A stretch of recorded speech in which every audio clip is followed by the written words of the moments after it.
분필을 빨리 해버리니까 끝부분에 필요한 게 안 보이죠? 네.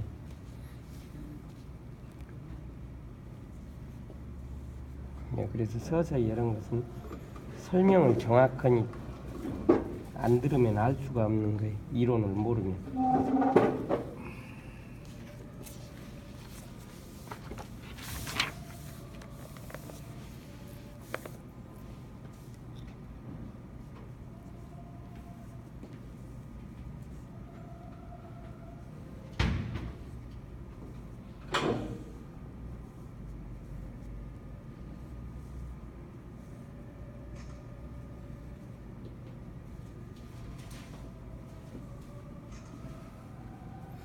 이런 것은 이쪽부터 해서 이렇게 쓸 수도 있어요. 근데 전선은 균형을 잡기 위해서 대칭적인 것을 먼저 해놓고 이렇게 하는 것도 하나의 온필법이에요.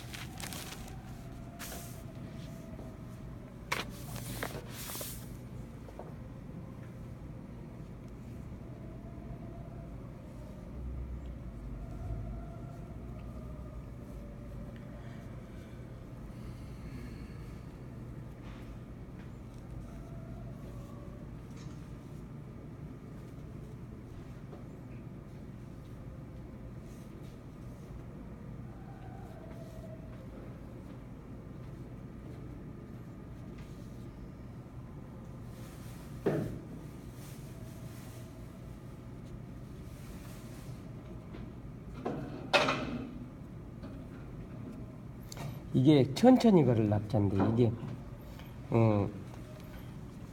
쥐가 새끼들을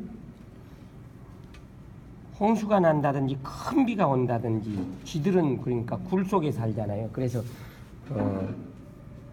홍수가 나면은 새끼들을 옮겨야 돼요. 안전한 곳으로. 그래서 지진이나 뭐 홍수가 큰 물이 날라오면 다 쥐들이 다 밖으로 나온다고 하잖아요. 근데 새끼가 있을 때는 쥐는 새끼를 한 번 낳으면 10마리에서 20마리 정도 낳아버려요.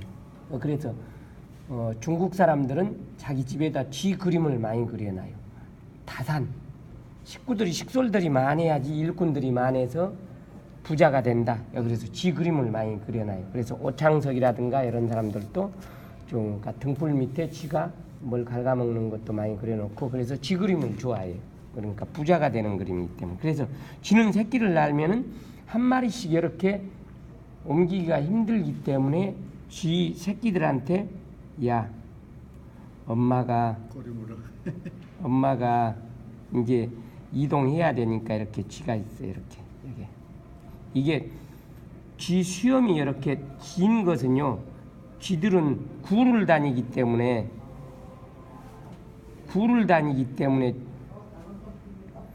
수염이 이렇게 뼈 조금이 길어가지고 피해 다녀야 돼요. 그래서 쥐 수염으로 붓을 만드는 것을 서수필이라고 해가지고 왕이지가 이 붓을 가지고 썼다는 거예요. 근데 굉장히 아주 탄력이 좋아요. 그래서 저도 그러니까 쥐약 나가지고 쥐 죽은 건 그러니까 몇 마리 잡아가지고 쥐 수염을 모아봤는데 붓 만드는 게 쉽지 않아서 그냥 포기했는데요. 근데 그러니까 쥐 가죽이 쥐를 그러니까 만져보면요, 굉장히 쥐 가죽이 부드럽고 좋아요.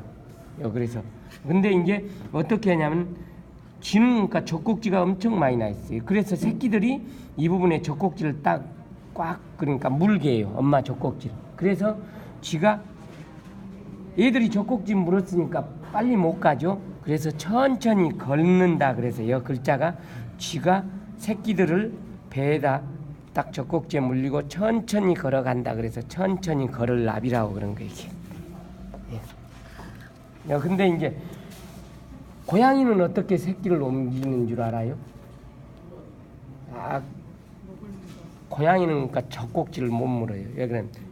항상 그러니까 목덜미를 물고 한 마리씩 이동을 시켜요. 맹수들이 그러잖아요. 호랑이나 그런 거.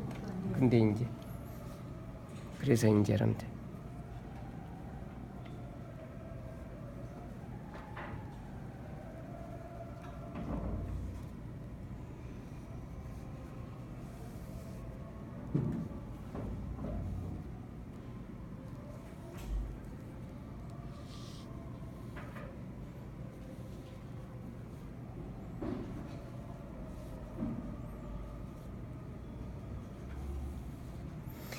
이 유자는 원래는요 깃발 유자여서 후대는 이게 이제 놀 유자로 변해요. 이렇게 야유에. 근데 이제 원래는 이게 이렇게 긴 나무를 꺾어서 여기다 깃발을 달고 그 부족의 사내들이나 청년들을 데리고 다른 부족을 치러 이렇게 전쟁 가는 것을 유라고 했어요.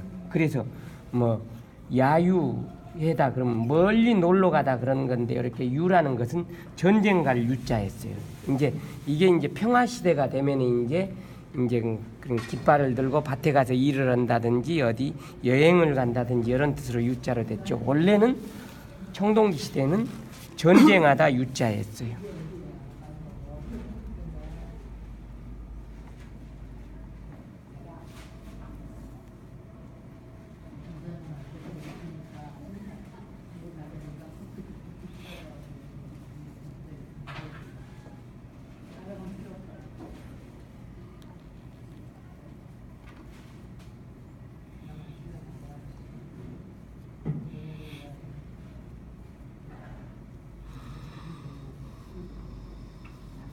이건 암사슴 우자인데요. 암사슴은 숫사슴보다 그러니까 뿔이 적죠 거의. 그래서 암사슴 우라고 하는데 이건 사람 인자로 이렇게 된 것은 암사슴 새끼가 엄마 밑에 들어가서 배 있는 데니까 젖을 먹는 것을 이렇게 표현했어요. 그래서 암사슴 우. 그래서 우리가 사슴이라고 하면 다 사슴녹이라고 하는데 사슴녹은 숫사슴을 녹이라고 하고 암사슴은 우라고 그래요. 그래서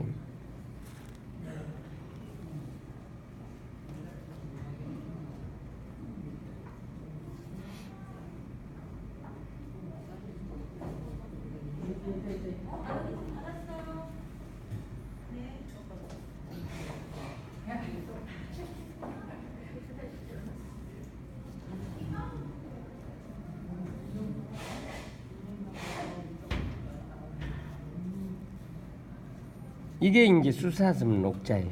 위에 이제 뿔들이 이렇게 나 있어가지고 여기 이제 뿔 하나로 이렇게 해서 이제 사슴 녹자로 변한 것이죠.